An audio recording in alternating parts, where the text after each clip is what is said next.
Hi friends, இன்னைக்கு நம்ம chicken mutton beef எதுவுமே இல்லாம ஒரு கறி குழம்பு எப்படி செய்யலாம்னு பார்க்கலாமா. இதுக்கு மிக்ஸி ஜார்ல ஒரு பழுத்து தக்காளி 3 வரமிளகாய் சேர்த்து நல்லா அரைச்சி எடுத்து வச்சுக்கலாம். இன்னொரு பவுல்ல 1 கப்பு கடலை மாவு, 1/4 டேபிள் ஸ்பூன் மஞ்சள் தூள், 1 டேபிள் ஸ்பூன் மிளகாய் தூள், 1/2 டேபிள் ஸ்பூன் தனியாத்தூள், 1 டேபிள் ஸ்பூன் கரம் மசாலா, கொஞ்சமா உப்பு சேர்த்து கொஞ்சம் தண்ணி சேர்த்து இந்த மாதிரி பிசைஞ்சிங்கன்னா உங்களுக்கு கையில எந்த ஷேப்புக்கு வருதோ அந்த ஷேப்புக்கு பிடிச்சி எடுத்துக்கோங்க.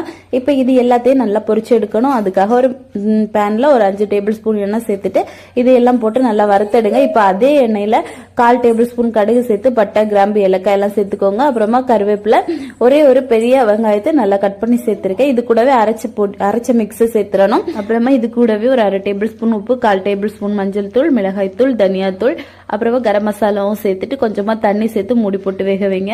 அப்புறமா இதை ஓபன் பண்ணிட்டு 1 கப் அளவுக்கு நம்ம தேங்காய் பால் சேர்க்கணும். தேங்காய் பால் சேர்த்துட்டு ஒரு 2 நிமிஷம் வத்த விடுங்க. வத்த விட்டதுக்கு அப்புறமா நம்ம பொரிச்சு வச்சிருக்கக்கூடிய அந்த மிக்ஸ் எல்லாத்தையும் சேர்த்துட்டு நல்லா வேக வச்சு எடுத்தீங்க அப்படின்னா சைவ